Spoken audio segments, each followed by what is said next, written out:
చెయ్యి కోసుకున్నప్పుడు you want me to get the son here and tell కొడుకుని తీసుకొని చెప్పినా పోలీసులు రెస్పాండ్ అయ్యారా లేదా అని ఇప్పుడు ఎందుకు వచ్చారు మీరు ఎందుకు వచ్చారు కదా if you have any issues political issues please don't make it a scene right now I know you were there why did you come now ఇప్పుడు వరకు బయటికి తెలియట్లా తెలుగుదేశం పార్టీ కూటమి ప్రభుత్వం ఎప్పుడు మహిళల పట్ల చాలా చాలా సెన్సిటివ్ గా ఉంటుంది. వారి పట్ల ఇలాంటి చర్యలు ఏవైనా కూడా ఉపేక్షించే పరిస్థితి. ఈ సదరు వ్యక్తుల మీద ఎఫ్ఐఆర్ కాపీ బుక్ చేసి పోలీసు అధికారులు వీళ్ళందరినీ 9 మందిని ఒకేసారి పట్టుకొని లోపలేసే ప్రక్రియలో భాగంలో అది 17వ తారీఖు దాకా కూడా ఎక్స్పాండ్ అయ్యింది. టైము కాలయాపన జరిగింది. అయితే దీన్ని పక్కదారి పట్టిస్తూ వాడుకోవాలనుకుంటున్న మీడియా, దీని మీద అనేక రకమైన రూమర్లు తీసుకొస్తున్న మీడియా, మహిళా నేతలందరూ కూడా ఇక్కడికి ఆమెకు ఓదార్పునివ్వడం కోసం మాత్రమే వచ్చామని ముఖ్యంగా గల్లా మాధవి గారికి తెలియచేయడం జరుగుతుంది. ఏదో రాజకీయం చేయడానికి వచ్చారని గల్లా మాధవి గారు, రాయపాటి శైలజ గారు వీరిద్దరూ కూడా ఏంటి రాజకీయం చేస్తున్నామని మాట్లాడుతున్నారు కానీ వాళ్ళు తీసుకోవాల్సిన యాక్షన్ మీద ఎటువంటి రిపోర్టు లేదు.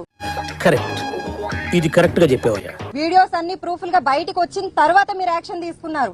ఆవిడ మధ్యాహ్నం పూటే వెళ్లి మేము కంప్లైంట్ ఇచ్చాము, నా గాజులన్నీ పగిలిపోయి నాకు రక్తం కారుతా ఉంది, మేము వెళ్లి కంప్లైంట్ ఇస్తే కూడా మీరు ముందు వెళ్లేసి హాస్పిటల్కి వెళ్ళండి అని చెప్పారు. హాస్పిటల్ నుంచి వచ్చేసరికి మళ్ళీ ఈ విధంగా మా పైన దాడి చేశారు అని చెప్పి బోరున ఏడుస్తోందామా.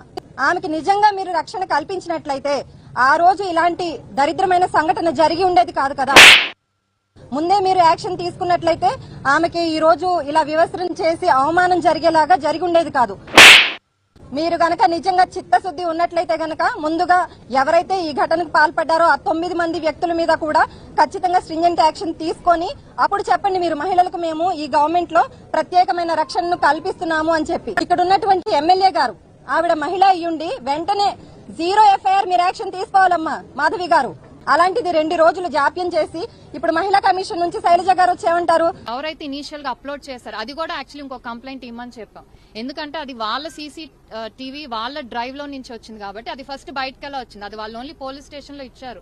మీరు వీడియో వచ్చిన దాని మీద టెన్షన్ పడటమే మాకు కనిపిస్తుంది కానీ ఎవరైతే ఈ చర్యకు పాల్పడ్డారో వారి మీద యాక్షన్ తీసుకోవాలనే తపన తాపత్రయం మాకైతే ఏం కనిపించట్లేదు. మేమందరం కూడా ఇక్కడున్న ప్రతి ఒక్క ప్రజాప్రతినిధి వెళ్లి కంప్లైంట్ చేశాము మహిళా కమిషన్ కి.